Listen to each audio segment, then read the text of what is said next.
За санхүүгийн бодит байдлаагаа нүүр тулаад мөнгөний урсгалаа хянаад удирдах сураад үр зээлээ дарж эхэлсний дараа хамгийн гол чухал алхам нь юу гэхээр санхүүгийн бааз суурь босгох асуудал юм аа. За ихэнх хүмүүс ингэж боддог.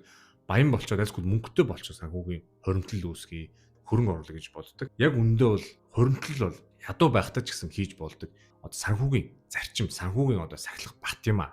Энэ удаагийн дугаар та бүхэнтэйгээ би хоримтлалын талаар зайлангуяа гинтийн хоримтлал emergency fund-ын тухай ярилцъя гэж бодлоо. Let's talk about money.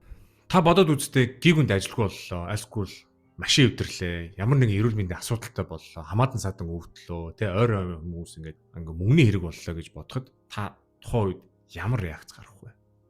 Энэ нь таны хоримтлалтай, хоримтлахгүйгээс шууд шалтгаалдаг тийм нөхцөл байдал байгаа. За үүнийг бид санхүүгийн хамгаалалт буюу buffer гэж яддаг. За санхүүгийн хамгаалалт ер нь хоримтлал гэж ер нь юу юм бэ? За миний хувьд болохоор хоримтлалыг хоёр янзд хуваагаад байгаа. За нэгдүгээрт нь болонгууд богино хугацааны хоримтлал.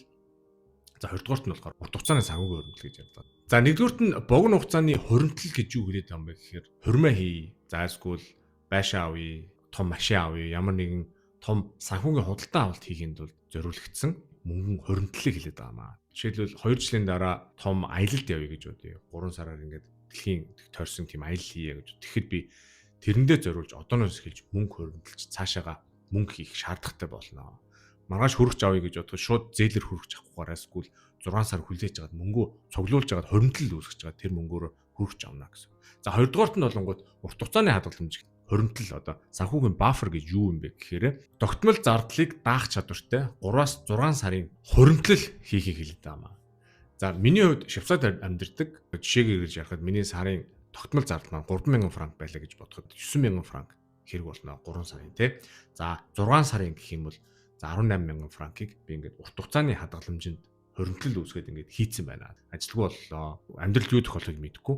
Тэгээд нэг аварт орлоо ч юм уу айлсгүй муугар ирэхэд тий ямар нэгэн асуудал боллоо гэхэд би 3-аас 6 сарын тогтмол зардлаа тэр хадгаламж тэр санхүүгийн баффроосаа ингээд гаргаад амьдралаа аваад явах тийм чадaltaй болох нэ. За ялангуяа манай Монгол улсын хувьд тийм маргааш нөгөөдөр юу болох нь мэддэхгүй амар тийм хурдан иргэдэг. Тийм хурдан амьдрал өрнөдөг газар бол хоримтлал үүсэх маш чухал шаардлагатай байдаг. Тэгээд маргааш юу болохыг мэддэхгүй нөгөөдөр машин өдөрлөө гэхэд машингүй болчвол ингээд амьдрал явахгүй. Тийм учраас тийм bufferтэй байна гэдэг нь сэтгэл санааны хувьд маш доктортой болж ирдэг. Тэгээд ер нь стрессгүй болж ирдэг. Гой тайван амарч чаддаг. Тийм учраас одооноос хоримтлал үүсэх 100 зуудахгүй, 20 20дахгүй, тий 50 50дахгүй 500 500дахгүй цааш нь хийж сурах хэрэгтэй. Тэгээд бидний гаргадаг нэг том алдаа нь хоримтлал үүсгэхэд орж ирсэн орлогынхаа үлдсэнийг нь хадгалъя гэж бодоод байдаг.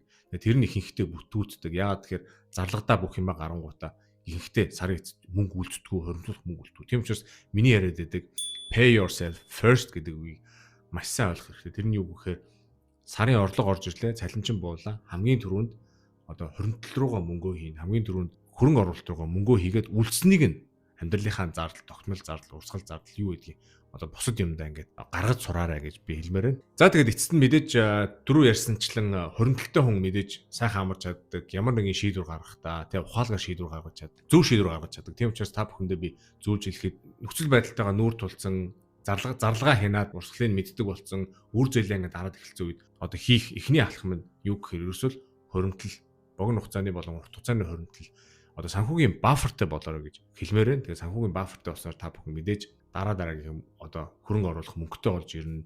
Өөртөө илүү ихтэй болно. Бүх юм гоё болоод эхэлтгээ. Ингээд энэ хүртэл хамт байсан та бүхэндээ баярлалаа. Тэгээ дараагийн дугаар хүртэл түр